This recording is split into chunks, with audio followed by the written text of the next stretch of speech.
All right, welcome back to Problem Solver Politics. I am your host, Cardinellis, with Cody the Oracle. Hey, everybody. And today we got all kinds of really cool stuff to talk about. Yang is actually teasing a big move in early March. Zach Grumman has confirmed this. We're going to speculate a little bit on what that could be based off of some rumors and some tremors we felt. There's also this growing never burning moment. There's some really interesting statistics that really need to be analyzed about Bernie Sanders' candidacy in 2020. And dude, we are catching up with all of these crazy people that Mike Bloomberg has hired to text on his behalf and make him seem cool on social media. And some of it is beautifully disastrous. Some of it is just kind of crazy cool. And apparently it's led to some vandalism. He's getting vandalized big time on some of his offices, and he's fighting back the egalitarian fight. And it's pretty cool. So, hey, Cody, let's just dive right in, hit it. What is going on with Andrew Yang? Well, I guess we'll start off right there. So the first thing is this was a tweet that I saw yesterday, yesterday, early in the morning on Sunday. Zach Grumman, who was and we'll kind of guess that's kind of what I want to talk about here. We'll get into that. I believe current campaign manager. The campaign's suspended, so technically a campaign manager. He tweets out, haven't been tweeting much, and it's because I've been in the trenches getting ready for what's next. Buckle up, Yang Gang, we're not going anywhere. And then he puts a second tweet saying, sent from the office on a Sunday. This was in reference. Andrew Yang has been teasing this a lot at little town hall events, and I don't think he's done it like on CNN or anything, but as far as town hall and various direct events with voters, he's brought this up. And he had also tweeted out yesterday, a little bit earlier before that, saying, we have an announcement coming in early March as to our next steps. I hope people are excited. The Yang Gang has a vision that will continue to grow in the days to come, but as usual, it will take a lot of hard work. Very interesting timing. As far as I know, early March is another way of saying a few weeks, I guess, right? Since we're here in late February at the time of this recording. But there's a couple other interesting things about that I kind of want to look at. So first of all, I want to pull both of these up. You might have noticed, I definitely had noticed this since the announcement of Andrew Yang suspending his campaign. I mean, yeah, this is Zach Grumman's Twitter account. What are we, 2 weeks later? Campaign manager for Andrew Yang. He's like he really did suspend the campaign. It's not one of those suspensions where it's like, it has kind of felt like for a while. I mean, not only I want to point out the fact that he still calls himself the campaign manager. You can just kind of look at the image there. There's still a lot of campaign imagery. And then look at Andrew Yang's account as well. Same thing. He still has himself listed as presidential candidate, and we're still seeing a lot of interesting, there's campaign-related imagery in his accounts. Now, I'll get it right out of the way, and I'm sure you probably feel the same way. I don't think he's unsuspending. I don't think that's the announcement. Yeah, it doesn't seem like it's a short-term announcement. Yeah. We have a feeling that it's going to be a long-term announcement. But the same thing, though, isn't it kind of weird that both him and his campaign manager are still, as far as that, I know Twitter, I always say this myself, Twitter isn't real life, but you would think if this was like in earnest, like, okay, I'm done with this politics stuff for a while, I'm moving on, or I'm going to go away for a while, maybe you wait a few months. I guess you don't have to change it day one. It's just interesting. And Andrew Yang has updated his Twitter picture multiple times. So there definitely seems to be something with the current, or the former or current kind of thing, the current campaign structure. I guess there is a campaign still, but it is really interesting to see. We had talked a little bit about a potential mayoral run for New York City for Andrew Yang. It doesn't feel like I thought that'd be cool. It doesn't feel like that's the announcement. But I mean, what is, because one thing Andrew Yang, it's not like Andrew Yang has been sitting on his hands, Yeah. He did suspend his campaign. However, he did go on then to join CNN as a political commentator. And what was a fairly controversial move for some, though. I do want to acknowledge some people weren't happy with it, but it did seem to so far be a great move for Andrew Yang, as many of the reviews he's gotten so far have been, as the Examiner puts it, rave reviews for Andrew Yang. And then just anecdotally, I have heard from a lot of people, because Casey Neistat was a big Andrew Yang supporter in the first place, but I've heard from a lot of people that have said stuff that kind of similar to this. The idea is, David Schuster's comment was awesome. And with one tweet, Andrew Yang proves to be more accurate and insightful than a year's worth of CNN political analysts. Oh, yeah. But just the idea being that there is one thing that Andrew Yang has always had going for him. The more people see of him, generally, the more they like him. It's always bad when you have a candidate you have to shield from the public. There's this phrase that we used a lot when we were doing the Andrew Yang policy videos, that the only real functional definition of good art I've ever met in my life. Okay.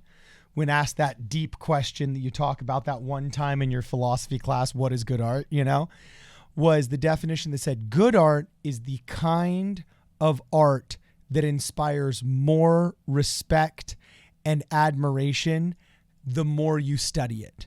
You know what I'm saying? And Andrew Yang is a good political candidate because generally, though some of his ideas we definitely thought were overrated, generally, especially with UBI and democracy dollars and some of those other flagship proposals, generally the more you talked about how it could influence our society and how its implementation could change our way of life, you became more interested and wanted to know more. But so what do you think? Because here, this is something else too I wanted to show as far as him going to CNN. It's what he's been up to. Okay. He put out this tweet, kind of a little bit of cryptic messaging. Familiarity seems to be a big asset when running for office. And I was wondering with you, The Republicrat said, hence CNN, we see it. oh no, yeah, but Obviously he's on our live stream sometimes. Well, no, but obviously that was the point for Andrew going at CNN was to expand his image. But it's interesting. What is he gonna run for Congress? Is he gonna like what is he announcing? Why is his campaign? What if he got a cabinet position with Trump, dog? Well, that wouldn't make any sense. You don't think so? But be a crazy bipartisan move. Why would he be announcing it in March of 2020? One, that doesn't make any sense. Two, because maybe Trump's making big moves. Maybe Trump's adopting UBI, man. You know, maybe we shouldn't be speculating if that's the kind of nonsense we're gonna get. I don't think Trump's appointing him to his cabinet. I would almost say much more likely but still, I don't know, potential congressional or future Senate run would be weird. One thing I can tell you what I hope it isn't. More than anything, I really hope it's not an endorsement unless he's being brought on because you joked about a cabinet, but VP perhaps somebody's VP. We're getting to that point of the primary. Honestly, I almost hope it's not. Well, but because who's going to offer the job? One second, because this is what I want less than anything, and because I want to hear you say this too. What I really hope it isn't, if Andrew Yang is hyping up and teasing up his endorsement, hey, look, man, you're cool and I like you, but you're not that cool. I don't need a week away. Stay tuned for my endorsement. I don't think it is that. I think it is more substantial. I just really hope it isn't, I endorse. I'm trying to, it could be the funniest thing for him to endorse Tom Steyer. He comes out like a Steyer endorsement. Like realistically, I hope it's bigger than that, but VP, that'd be interesting. Or maybe some official, maybe not VP, but official role paid on a campaign today. No. Would that be, you know what? That'd be even weirder, right? Well, this is what I think about, like a lot of these speculations. Yeah, sure, I joke about Donald Trump, put him in his cabinet. But I've gotten a sense from Andrew Yang that he's not interested in doing the traditional have smaller office and work his way up to the top. That's the whole reason why he did the big jump in the first place, because he says we don't have time. And he recognizes the necessity of being a national player on the national scene. Okay? So I don't really see him ducking out to be a senator, ducking out to be a House of Representatives, standard politician that works his way up the corporate political ladder. He's not going to be a comptroller somewhere. Yeah. And the other thing is, when we talk about these VP nods, man, I don't really know if that'd be good for him because he's far too capitalist to be a Bernie Sanders VP. You know what I'm saying? That seems like, I don't think that would be a good fit. And Bernie Sanders is going to win the nomination. So if he says yes to being the VP choice of anybody else, it's going to be a losing endeavor. Like who? Is Elizabeth Warren going to carry him across the victory stage, please? I don't see that. I would be shocked if Bernie Sanders tabbed Andrew Yang as his VP. They just have too much. Well, yeah, exactly. But people talked about Biden, but come on, that's a joke. He's over. Hey, Bloomberg is obviously not. So again, but what if? So okay, if you don't think, I really think one of his only moves is prepping for 2024, because Donald Trump's going to be done by then. There's always that other party shift that happens after 4 years of having a Democrat. We shift to Republican. After 2 terms of having a Democrat, it's traditional that you shift to having a Republican president. Happened twice in a row now. Yeah, Or exactly. 3 times in a row. And then what up and comers are there in the Democrat Party? They're going to challenge Andrew Yang, Eric Swalwell. Well, I know? mean, there is, but other people are Kamala Harris, top tier candidate. Probably not come, but you know, maybe like other who? people will come up. But also, do you announce a 2024 run in April of March of you don't announce 2024? Well, who knows? Run, I mean, he's unorthodox enough where I thought but maybe he does.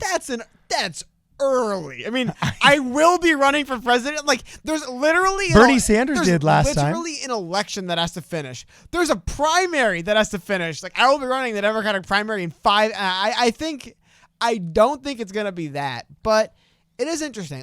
The reason why I bring it up is because it is interesting seeing now. I mean, Zach Grumman, who, like I said, today is still the campaign manager for Andrew Yang.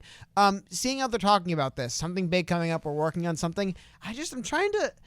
New York City, I do not think that's it, but man, the more I think about it, the more I want to see Andrew Yang run for mayor of New York City. Now, I do think being mayor of New York City will hold you back in a presidential run later on, because people will be like, ew, he was the mayor of New York City. Unless, hey, what if Andrew Yang's the guy who turns New York City around? That's still I'm holding out for New York City mayor run, or even just, I would be okay with some New York State level thing. I'm not going to get into the dates or logistics of when it would make sense, because there is probably some reason why he's doing it early March, but it just is interesting seeing.